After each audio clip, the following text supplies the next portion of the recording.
Narito na naman tayo para sa isang napaka-sweet at nakakakilig na love story nila Kalingap Edu at Ate Viancy. Tulad mo ay aking makilala. Sa pagpapatuloy ng ating love story ay makikita natin na nagbalik na ang Kalingap team para bisitahin si Viancy. Talaga namang napakarami nilang nagtulong-tulong para lamang mailabas ang sangkatutak na regalo para kay Viancy at sa Kalingap. Pagdating nga nila doon ay wala talaga si Viancy dahil sabi ng kanyang papa ay nagtitinda daw si Viancy doon malapit sa basketball court. Kaya naman ay nagkwentuhan muna si Kalingap Rab at ang papa ni Viancy. Napansin ni Kalingap Rab ang pagbabago sa katawan ng papa ni Viancy dahil ito na daw ay mas healthy. Kaya naman nagpasalamat ang papa ni Viancy dahil kung wala daw ang Kalingap team ay hindi siya makaka-recover galing sa kanyang sakit. Pinagmalaki pa nga si Viancy ng kanyang papa dahil daw sa taglay niyang kasipagan at kabaitan at kahit anong fame ang dumating sa kanya ay hindi pa rin daw siya nagbabago. Sabi ko, support ko natin si Kuya Ilo eh. Makita at matagal-tagal din kami hindi nagkita.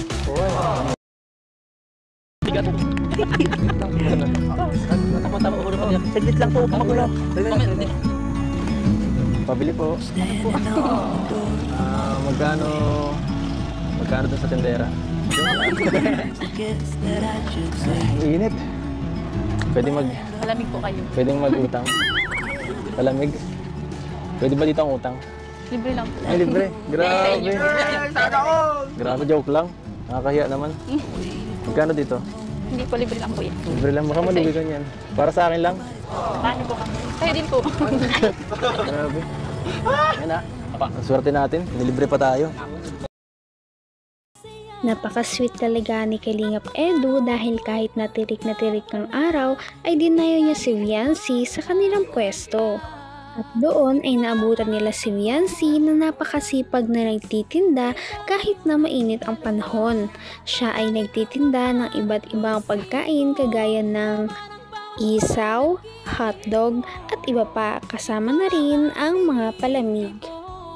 Maya-maya ay binigyan na ni Viancy ang Kalingap team at si Kalingap Edu ng maiinom, kaya naman nagpasalamat sila dito.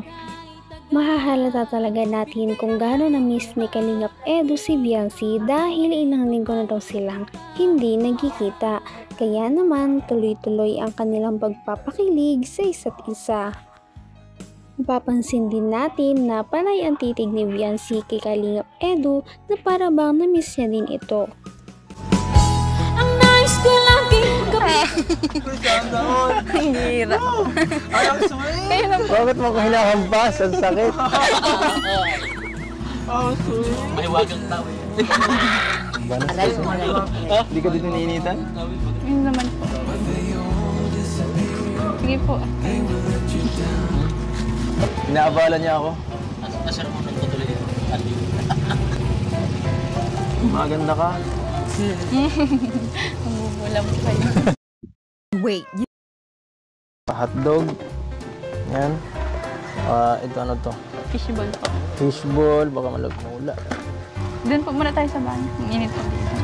Okay lang naman sa akin kahit saan. Pagkatapos nga nito ay dumayo na sila pabalik sa bahay nila Viancy para naman mabuksan na nila ang iba't ibang regalo sa kanya ng mga sponsors. Napakamaasikaso talaga ni Viancy dahil kahit na pagod siya sa pagtitinda kanina ay inisikaso niya pa rin si Kalingap Edu pagkapasok ng kanilang bahay. ang dalawa, palagi kang lamang. Maganti ka. Dinalaan kita sa bahay.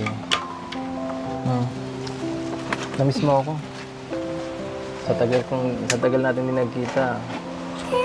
Namiss mo naman ako. Miss ko po kayong lahat. Ako lang tinatanong ko. Miss o miss na miss na miss. Hindi. Ako ka. Diyan na tayo. Sige. Lalo kong gumaganda talaga. Ewan ko ba? Talaga namang mapapansin natin kung gaano nila na-miss ang isa't isa sa kanilang mga titigan at pagbibiruan.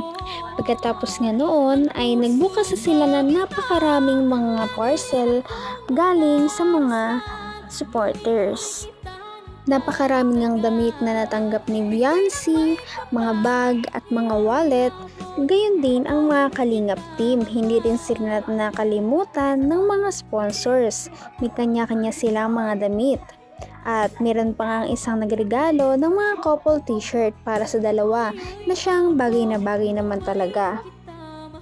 Meron pang isang gift na nagpakilig sa lahat dahil ito ay isang bangle na nakalock at ang susi nito ay nasa isang kwintas. Kaya naman, sinuot ni Kalingap Edu ang bangle kay Viancy at nasa kanya ang susi.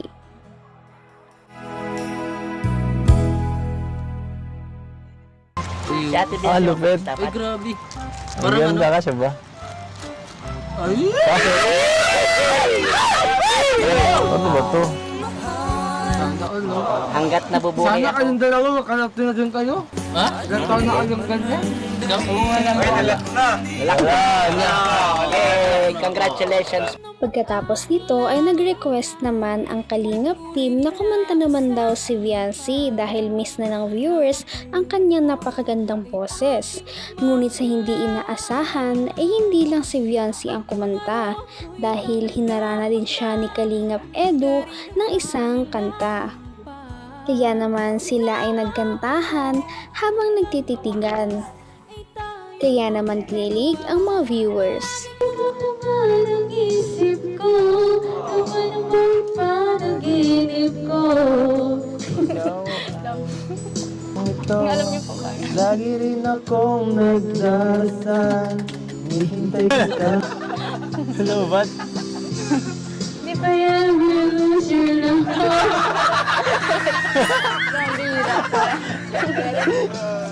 Everybody ko umiibig sa'yo. Kahit na nagdugo ang puso. Kung sakaling wala ka niya, huwag kang mag-alala. Napakaganda talaga ng boses ni Viancy kaya naman lahat ay humanga sa kanya.